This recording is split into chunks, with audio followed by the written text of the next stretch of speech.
ഹോസ്പിറ്റലുകളിലെ ഒത്തുതീർപ്പ് നടക്കാനുള്ളൂ എന്ന് നമ്മൾ അറിയുന്നു.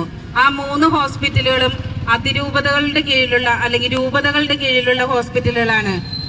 എറണാകുളം LF ഹോസ്പിറ്റൽ അങ്കമാലിയിലുള്ളതും പിന്നെ ജൂബിലി, അമല, തൃശൂർ രൂപതയുടെ കീഴിലുള്ളതും. ഈ 3 ഹോസ്പിറ്റലുകളിലെ സമരം കൂടി തീർന്നു കഴിഞ്ഞാൽ നേഴ്സിംഗ് സമരം അവിടെ പൂർത്തിയാവുകയാണ്.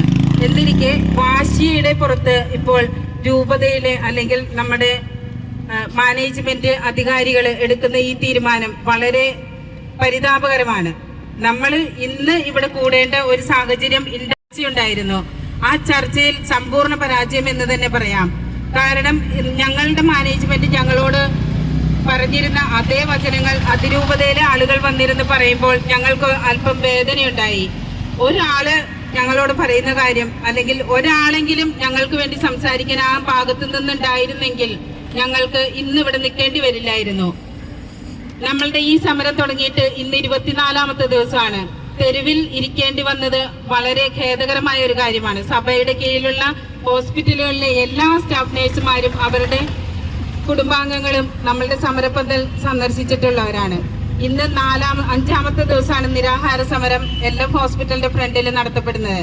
നമ്മുടെ മാനേജ്മെന്റിന് കരുണ ഉണ്ടായിരുന്നെങ്കിൽ നമ്മളുടെ ഈ സമരം ഒത്തുതീർപ്പിലേക്ക് എത്തുമായിരുന്നു. കരുണ കാണിക്കേണ്ടവർ തന്നെ തെരുവിലേക്ക് വലിച്ചിറക്കുകയും അതിൽ കരുണ നിങ്ങൾക്ക് തരാൻ പറ്റില്ലെന്ന് പിടിവാശി പിടിക്കുകയും ചെയ്യുമ്പോൾ നമ്മൾക്ക് ആരാണിതിന്, ഏത് അധികാരികളുടെ അടുത്തു നിന്നാണ് നമ്മൾക്ക് ഒരു തീരുമാനമുണ്ടാകുന്നത്?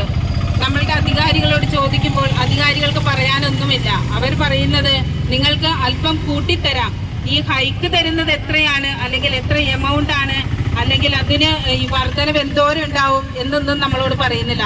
ഈ ഹൈക്ക് എത്രയാണെന്ന് പറഞ്ഞാൽ ഈ സമരം ഒരുപക്ഷെ ഉണ്ടാവില്ല അല്ലെങ്കിൽ തീർന്നു പോയേനെ.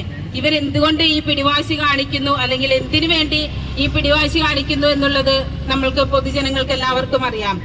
ആരുടെ മുൻപിൽ ആരും താഴാൻ പാടില്ല. തലകുനിച്ച് നിൽക്കേണ്ടവർ തലകുനിക്കാതെ നിൽക്കുന്നതും തലകുനിക്കേണ്ടവർക്ക് തലകുനിച്ച് കയറേണ്ടതും പഠിപ്പിക്കുന്നതാണ് നമ്മുടെ ബൈബിൾ വാക്യങ്ങള്. അതെല്ലാം ധിക്കരിച്ചുകൊണ്ടാണ് നമ്മുടെ അധികാരികൾ ഇപ്പൊ നമ്മളോട് കാണിച്ചുകൊണ്ടിരിക്കുന്നത്. എന്തു തന്നെയായാലും ഈ സമരം വിജയം കാണാതെ നമ്മൾ നിർത്തുന്നതില്ല. നമ്മൾ പോരാട്ടം തുടർന്നുകൊണ്ടേയിരിക്കും. ഇവിടെ എത്തിച്ചേർന്ന സമരം പരിപാടികൾ ഉദ്ഘാടനം ചെയ്യാൻ എത്തിച്ചേർന്ന നമ്മളുടെ അരവിന്ദാക്ഷൻ സാറ് മുൻ പ്രിൻസിപ്പാളായിരുന്നു മഹാരാജാസ് കോളേജിന്റെ. സാറിനെ ഈ വേദിയിലേക്ക് ഞാൻ സ്വാഗതം ചെയ്യാണ്.